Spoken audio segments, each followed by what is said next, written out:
합니다. 자, 오늘은 덕을 세우는 그리스도인입니다. 스콧백이라는 의학 박사이며 목회자가 있습니다. 이분이 글을 적었는데 랍비의 선물이라는 아주 감동적인 이야기가 있는데 그것을 잠시 소개하겠습니다. 많은 젊은이들이 진리를 찾고자 하며 어느 한 수도원에 모였습니다. 수도원을 세우고 공동체 생활을 시작하였습니다. 그들은 이상주의자들입니다. 완벽한 공동체를 세우고자 라는 취지에서 모였습니다. 근데 많은 젊은이들이 그렇게 한 곳에서 생활하다 보니까는 이제 서로 약점이 보이기 시작하면서 문제가 하나씩 생기기 시작했습니다. 시간이 지나면은 갈등이 더욱더 깊어지고 서로에게 불신이 더욱더 심화되어졌습니다. 이들은 진리를 찾기는커녕 다른 사람을 비판하고 비난하고 그것이 꼬리에 꼬리를 물고 서로 미워하고 비난하기 시작했습니다. 공동체 생활이 지옥과 같은 그런 생활이 되고 말았습니다. 그러니까는 자기가 꿈꾸었던 것과는 완전히 반대가 되어지는 그런 공동체가 되고 말았습니다. 한 사람 두 사람 떠나고 이제 처음에 많은 수가 있었지만은 결국에는 5명만 남게 되었습니다. 이 5명은 고민합니다. 수도원을 계속 유지할 것인가 아니면 닫을 것인가 고민하다가 평소에 아주 공경하는 랍비에게 찾아갔습니다. 물었습니다. 선생님이요, 우리가 이러이러해서 수도원에 이렇게 됐는데 문을 닫아야 하겠습니까? 라고 할 때에 랍비가 당장은 말하지 않고 기도하면서 한참 지나서 이렇게 말합니다. 자네들 이제 5명 남았지? 내가 보니까는 자네들 중에서 한 사람이 이 시대를 이끌어갈 아주 위대한 사람이 될 거야 라고 그렇게 말했습니다. 자네들 중에서 한 명이 아주 위대한 지도자가 될 거야 라고 그렇게 말을 했습니다. 이 5명의 젊은이들이 이 말을 듣고 이제 서로에 대한 태도가 달라졌습니다. 이제는 동료들의 잘못된 것만 계속해서 단점만 눈에 들어오고 그것을 비난하고 너 왜 그렇게 하느냐 하면서 완벽함을 요구하였습니다. 그런데 이제부터는 돌아가서는 동료들의 장점이 눈에 띄기 시작했습니다. 왜? 우리 중에 한 명이 위대한 지도자가 될 것이라고 했기 때문에 저 사람이 저런 장점 때문에 위대한 지도자가 될 것인가 라고 하면서 서로가 서로에 대해서 장점만 눈에 보이기 시작했습니다. 이렇게 동료에 대한 지체에 대한 시각이 달라지니까는 이제는 위대한 지도자가 우리 중에 한 명 나올 것인데 라고 생각하면서 서로가 서로에 대해서 존경을 하기 시작했습니다. 그러니까 수도원의 분위기가 완전히 달라지죠. 이제는 서로 비난하고 비판하고 그러면서 너 왜 그걸 안 고치냐, 조그마한 것 하나 가지고 그거 가지고 문제를 삼고 비판하다가 이제는 서로 존경하고 서로 섬기고 결국에는 그렇게 낮은 자세로 사랑하기 시작했습니다. 그러니까는 이런 소문들이 퍼져가지고 사람들이 다시 몰려들기 시작했습니다. 상대를 향한 존경과 사랑으로 이렇게 5명은 위대한 리더십을 발휘하게 되었습니다. 우리도 마찬가지입니다. 예수님 본받고 겸손한 마음으로 지체를 존경하고 사랑하면 하나님 나라를 우리가 누릴 수가 있습니다. 우리가 이 땅에서 훈련받고 있을 때는 참 별볼일 없는 사람으로 보입니다. 우리가 알겠지만은 늙고 병들고 연약하고 힘들고 이런 우리들입니다. 세상적으로 볼 때는 별로 가치가 없는 것처럼 보이지만 중요한 것은 그들의 시선이 아니라 하나님께서 우리를 어떻게 보시는가 하는 것이 중요합니다. 하나님께서 우리의 믿음을 보시고 우리의 중심을 보시고 우리를 더욱더 깊이 사랑하시고 함께하는 줄 믿으시기 바랍니다. 지체를 존경하고 섬기고 낮은 마음으로 사랑하는 복된 공동체, 하나님의 나라로 더욱더 힘있게 만들어져 가시기를 축복합니다. 자, 사도 바울이 활동할 당시입니다. 로마 교회에 문제가 생기기 시작했습니다. 무슨 문제가 생기느냐? 왜 문제가 생기느냐? 문제가 생기는 이유는 아주 간단합니다. 문제의 모든 근본적인 원인은 교만입니다. 교만하기 때문에 남을 비판하고 정죄합니다.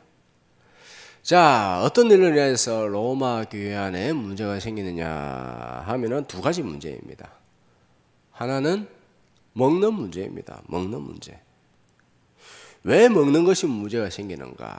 특별히 고기 먹는 것 때문에 문제가 생깁니다. 고기 먹는 게 뭐 어때서 그냥 먹으면 되지. 돼지고기든 소고기든 아무거나 먹으면 되지. 뭐가 문제냐? 왜 문제가 되냐면 이렇습니다. 로마에는 우상들이 바글바글합니다. 지금도 영화에 보면은 많은 로마 신들이 있습니다. 로마 신화들에 보면 엄청나게 많은 신들이 있습니다. 수백 가지의 희한한 신들이 많습니다. 여러분은 많이 들어보셨던, 지금도 많이 알고 있죠. 제우스, 포세이돈, 하데스, 비너스, 아프로디테, 디오니소스, 벨벨 것들이 신으로 다 있습니다. 수백 개가 넘는 우상들이 있습니다. 그런데 로마인들은 고기를 잡을 때에 제사를 드리면서 반드시 고기를 잡습니다. 짐승을 잡을 때에 반드시 제사를 드리고 나서 짐승을 죽입니다. 그러고 나서 시장에 내다 팝니다. 자, 그러니까는 즉 모든 고기는 다 우상에게 그 제단에 한번 바쳐진 그런 상태입니다. 제사상에 바쳐진 고기다. 자, 여러분들 제사상에 올라갔던 고기를 갖다가 먹으면 됩니까? 안 됩니까? 제사상에 올라갔어요. 내가 제사한 건 아니에요. 근데 하여튼 제사상에 올라갔다 내려온 고기예요.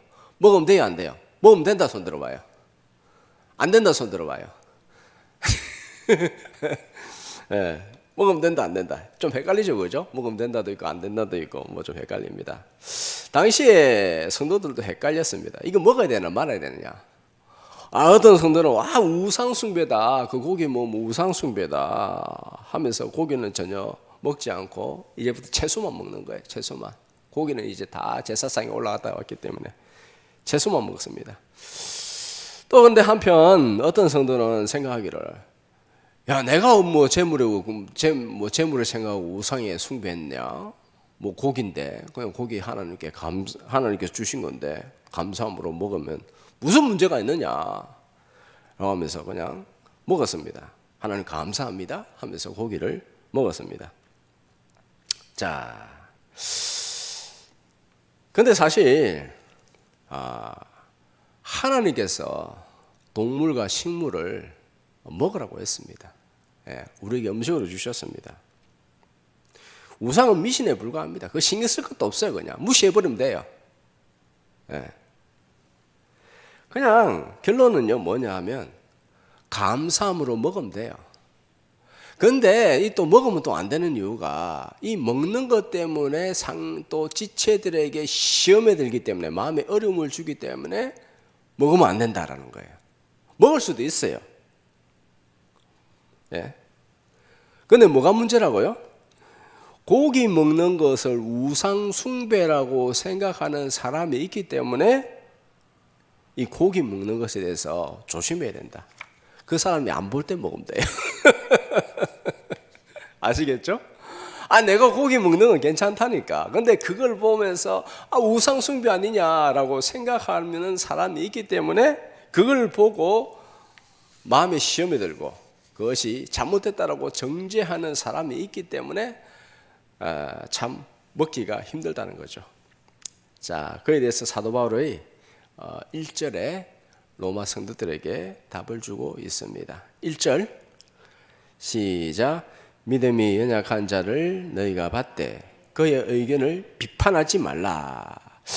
믿음이 연약한 자들의 그 연약하다고 하여서 너 그들의 말을 비판하지 마라. 그들을 받아주어라. 너희들이 용납해라. 아디아프라라는 건데 뭐냐 하면은 모든 것이 강하나 모든 것이 다 유익이 되는 건 아니다. 물론 가능하지만 그것이 유익이 되지 않기 때문에 그것에 대해서 너가 절제해야 된다. 조심해야 된다. 라는 것이 6절에 보면 먹는 것도 주를 위하여 먹고 먹지 않는 것도 주를 위하여 먹지 않는다. 고기를 먹는 것도 주를 위하여, 고기를 먹지 않는 것도 주를 위하여, 사는 것도 주를 위하여, 죽는 것도 주를 위하여, 사나 죽으나 다 우리가 주의 것이로다. 먹든지 마시든지 그거는 주님께 영광 돌리고 되고 감사함으로 먹으면 되는데 문제는 그것 때문에 시험에 드는 사람이 있다라는 것이죠. 이걸 또 다른 말로 하면 율법적인 신앙을 우리가 조심해야 되는데, 율법적인 신앙이란 무엇이냐면 본질은 제대로 이해하지 못하고 비본질적인 형식을 중요하게 생각하는 거예요.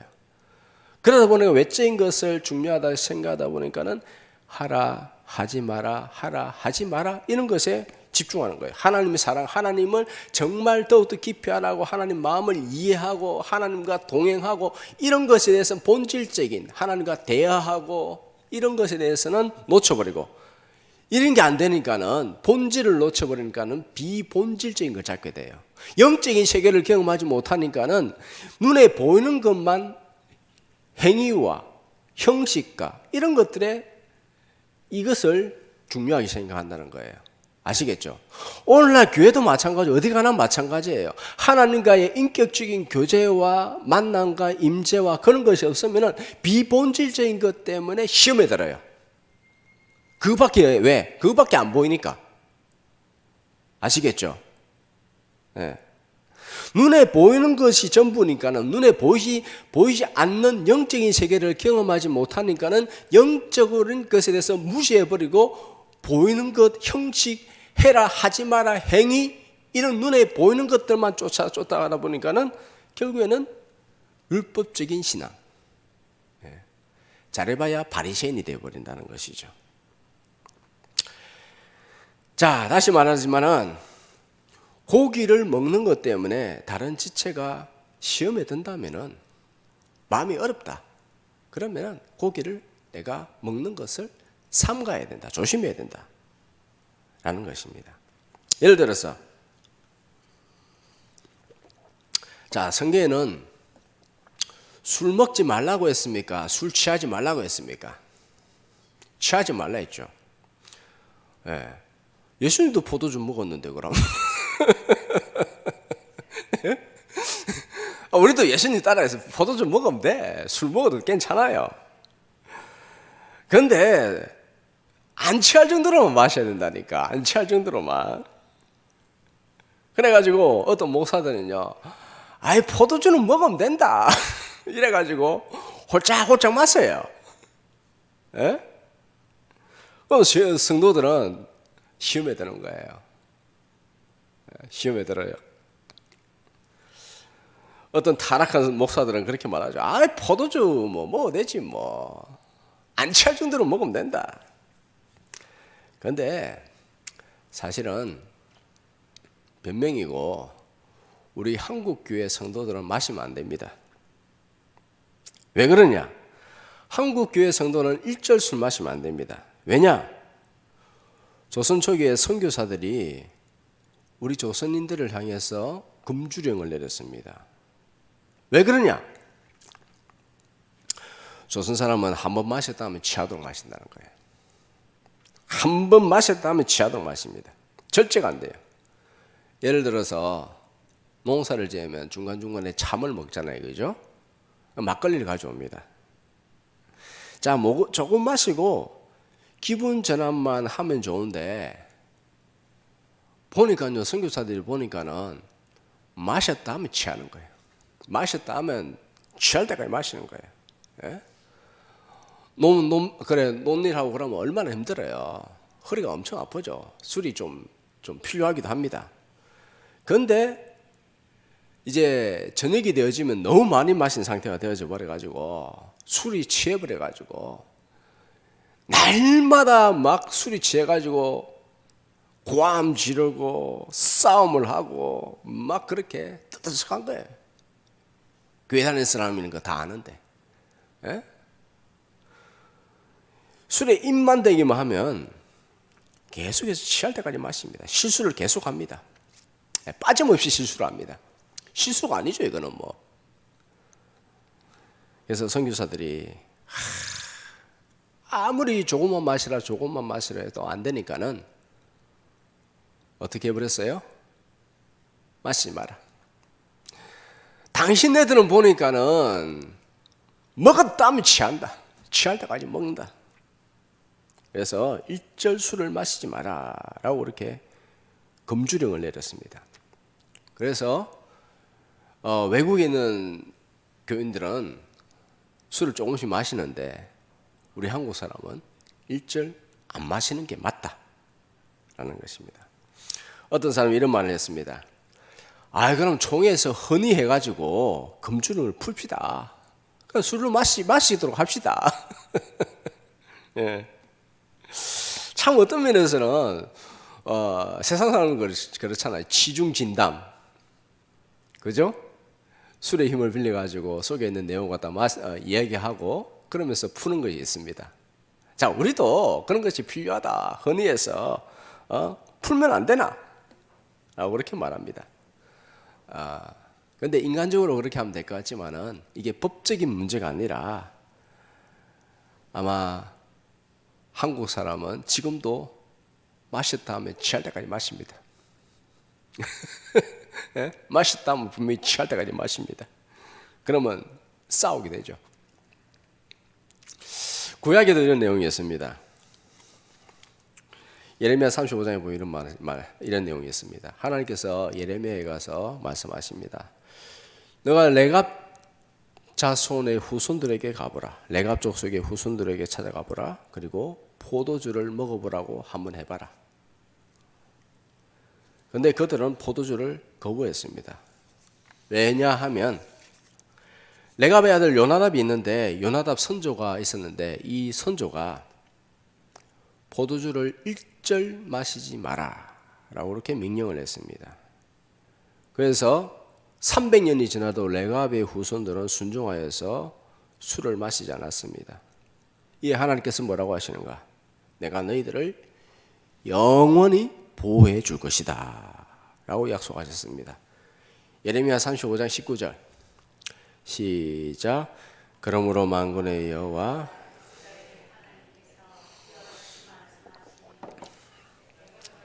요나단에게 내 앞에 설 사람이 영원히 끊어지지 아니하리라 하시니라. 아멘.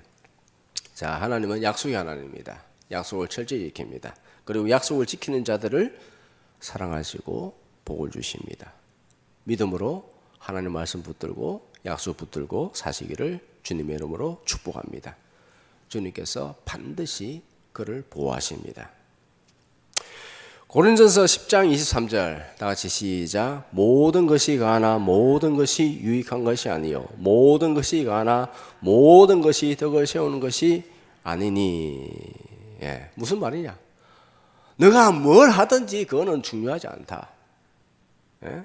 그러나 덕이 되는 대로 해라. 모든 것이 가나 모든 것이 유익이 아니고 모든 것이 가나 모든 것이 덕을 세우는 것이 아니기 때문에 너가 고기를 먹고 안 먹고 그것이 중요한 것이 아니라 다른 사람에게 덕을 세우도록 하라. 믿음이 있다고 하면서 믿음으로 행한다고 하면서 다른 사람에게 시험에 들게 하고 덕이 되지 못한다면은 그것은 믿음으로 행하는 것이 아니다. 하나님의 영광을 가리는 것이다. 다른 사람의 마음을 어렵게 한다면은 너가 고기를 끊어야 된다. 정 먹고 싶으면 정말 안 들키게 몰래 먹어라 라는 것입니다. 네. 그리고 반대쪽도 생각할 수 있습니다. 내가 믿음이 약해서 고기를 먹지 못합니다. 네. 그렇다고 해서 고기를 먹는 사람을 비판하고 정죄해서는 안 된다. 비본질적인 것이다. 그거는 중요한 것이 아니다 라는 것이죠. 그것이 우상숭배 아니다. 즉 한마디로 말을 하면은 아무도 비판하고 정죄하면 안 된다. 일치를 안 된다. 왜냐? 10절에 그렇게 이유를 설명하고 있습니다. 10절 다 같이 시작. 내가 어찌하여 내 형제를 비판하느냐? 어찌하여 내 형제를 업신여기느냐? 우리가 다 하나님의 심판대 앞에 서리라. 우리가 다 하나님의 심판대 앞에 선다는 것은 무엇이냐면 우리가 전부 다 연약한 죄인이다. 전부 다 연약한 죄인이다. 누가 하나님 앞에서 내가 정결타고 그렇게 떳떳하게 말할 사람이 누가 있느냐? 그러므로 너희들이 받아라. 하나님도 받았다. 죄인을 받았다. 그런데 너희는 죄인인데 왜 죄인을 못 받느냐? 예? 아무도 비판하고 판단할 수 있는 자격이 있는 사람이 아무도 없다. 전부 다 죄인이다.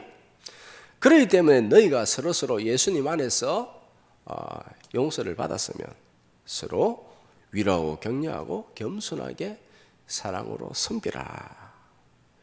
연약한 자들도 존경하고 사랑하면 결국에는 하나님의 사람으로 세워질 줄 믿어라. 너희들도 과거에 연약하고 부족했다. 그러나 하나님께서 너희를 믿음의 사람으로 생겼다, 세웠다. 강한 자들은 하나님의 은혜로 세워졌기 때문에 연약한 자들을 향해서 그렇게 비판하고 정죄하면 안 된다. 하나님께서 너도 받으셨는데 너는 다른 사람을 받지 못할 이유가 어디 있느냐? 라는 것입니다.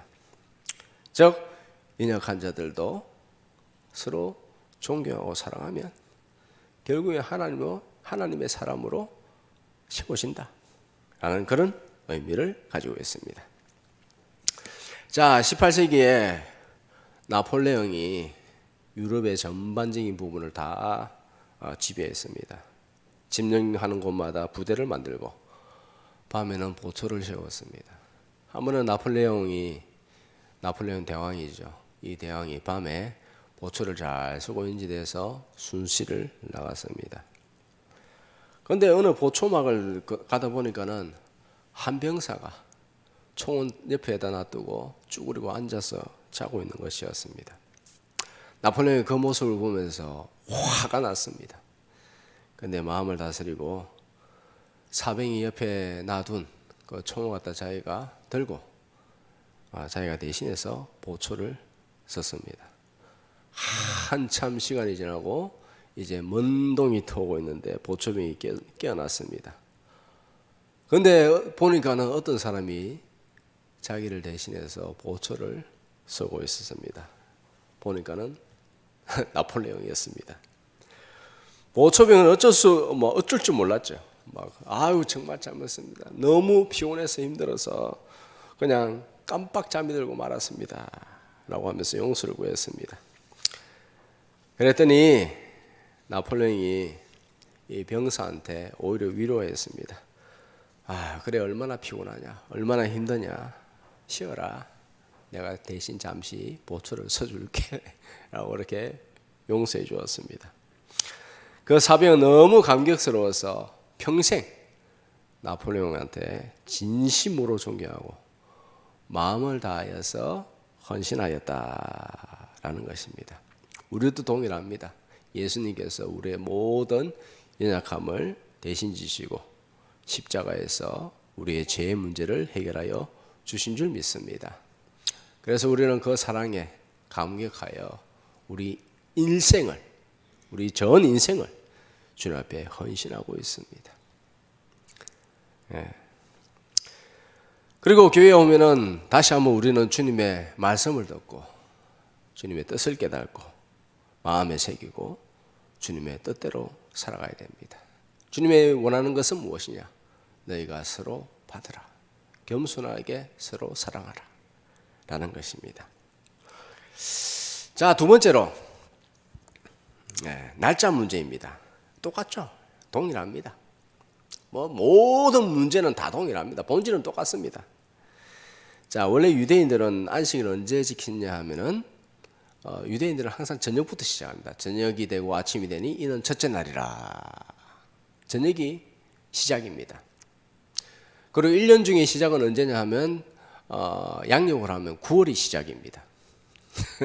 우리는 1월이 시작이지만은 9월이 시작입니다. 즉 신년이 언제부터 시작됐냐 하면 작년 9월부터 시작된 거예요. 예. 자, 유대인들은 안식일을 하다 금요일 저녁에서 토요일 저녁까지 안식일을 지켰습니다. 그런데 교회 다니는 성도들은 토요일 저녁에서 일요일 저녁까지 안식일을 주일로 지킵니다. 왜냐하면 왜 그렇게 금요일 저녁에서 토요일 저녁에서 일요일 저녁까지 안식일을 지키느냐 하면은 예수님께서 안식 후 첫날, 안식 후 첫날이 언제예요? 안식일이 토요일이니까 안식 후 첫날은 언제죠? 일요일이죠. 일요일 새벽에 주님께서 부활하셨습니다. 그래서 초대교회 성도들은 예수님이 부활하신 날이 중요하기 때문에 그것을 기념하기 위해서, 예수님의 부활을 기념하기 위해서 일요일을 주일로 정하고 안식일로 주일로 지키고 있다라는 것입니다. 결국에는 유대인 크리스찬, 비유대인 크리스찬 간에 이런 날짜에 대한 혼란이 있었습니다. 사도 바울이 이 소식을 듣고 말합니다. 뭔 날짜 때문에 언쟁을 높이고 분쟁을 하고 그렇게 서로 비난하고 있느냐? 아무것도 아닌 거. 비본질적인 가지고 왜 또 싸우느냐? 아이고 답답하다. 그게 뭐가 그리 중요하냐? 뭐 해라 하지 마라. 그게 뭐가 그리 중요하냐? 날짜 문제로 언쟁 벌이지 마라. 아무것도 아니다. 그것 때문에 다투지 마라. 예수님께서 너에게 원하시는 것이 무엇이냐? 서로 받으라. 겸손하게 사랑으로 섬기라. 미국 교회에 이런 일이 있었습니다. 교회가 처음에 이렇게 개척을 해가지고 사람들이 모이기 시작합니다. 너무 잘 됐습니다. 서로 의지하면서 하나님 믿으면서 서로 돈독하게 그러면서 교회를 세웠습니다. 교회들의 땅을 다 세우고 나서 이제 미국에는 카펫 문화입니다. 카펫 문화. 미국 교회 가면요, 이 바닥이 카펫으로 딱 깔려 있어요. 전부 다 카펫입니다. 집에 가도 카펫이고요. 예. 자, 마지막으로 이제 이 카펫을 깔아야 되는데 성도들의 의견이 나누어졌습니다. 일명 어떤 사람은 그린으로 깔자, 초록으로 깔자, 어떤 사람은 빨간색으로 깔자. 초록으로 깔아야 되는 이유는 무엇이냐 하면 말씀에 의하여서 여호와는 나의 목자시니 내게 부족함이 없습니다. 그가 나를 푸른 초장으로 인도하시는다. 그러니까 푸른 초장, 푸른 카펫을 깔아야 된다. 초록색 카펫. 그리고 빨간색으로 깔자는 파가 생겼습니다. 이 사람들은 무슨 파냐? 예수님 보혈파입니다. 예수님께서 우리를 위하여 피를 흘려주셨다. 중요한 것은 예수님의 보혈이다. 빨간색으로 깔아야 된다. 그래가 대판 싸워가지고 결국에는 교회가 무너졌습니다. 예? 이 초록색으로 깔든지 뭐 빨간색으로 깔든지 뭐가 그리 중요합니까 그게? 안 그래요? 별 것도 아닌 가지고 비본질적인 거 그것 때문에 시험에 들어가지고 그냥 한순간에 그냥 왜 그래요? 본질이 없기 때문에, 비본질적인만 영적인 세계를 경험하지 못했기 때문에 그냥 비본질적인 것 그것을 붙들다가 그렇게 되고 말았다 라는 것입니다. 자, 사도 바울도 먹는 문제, 날짜 문제에 대해서 성도들에게 지침을 줍니다. 날짜가 뭐 그리 중요하냐? 요일이 뭐가 그리 중요하냐? 6절 시작. 나를 중히 여기는 자도 주를 위하여 중히 여기고 먹는 자도 주를 위하여 먹으니 이는 하나님께 감사하며 먹지 않는 자도 주를 위하여 먹지 아니하며 하나님께 감사하느니라. 먹는 것도 주를 위하여 먹지 않고 먹지 않는 자도 주를 위하여 먹지 않는데 뭐 감사함으로 먹든지 안 먹든지 뭐가 그리 중요하냐? 요일에 무슨 요일에 뭐 안식을 지키는지 그건 뭐가 그리 중요하냐? 그거는 믿음의 본질이 아니다. 그럼 어떻게 해야 됩니까? 서로서로 시험에 들지 않도록 하라. 비본질적인 것에 대해서 너무 그렇게 목을 매지 마라 라는 것입니다. 우리의 모든 행동의 기준은 무엇이냐 하면은 첫째로 하나님께 영광을 돌리기 위함이라. 그것은 무엇이냐? 다른 말로 하면 다른 사람에게 덕을 세워야 된다. 타인에게 덕이 되지 않는 일이라면 일절 삼가하고 조심하라 라는 것이죠. 세상 사람은요, 육신적 사람은요, 나를 위해서 살아갑니다. 나를 위해서. 내 감정, 내 생각을 중요하게 생각합니다. 그런데 우리는 어떻게 됩니까? 우리는 주님의 뜻이 무엇인가? 주님의 마음은 어떠한가? 타인에게 덕이 되는가? 타인을 먼저 생각하고 하나님을 먼저 생각하고 하나님 마음이 어떠한가에 생각하고 그렇게 너희들이 살아가야 된다. 그것이 주의 영광을 드러내는 것이다. 주의 영광을 드러내면 내가 너희를 빛의 자녀로 복되게 할 것이다 라고 주님께서 약속하고 있습니다.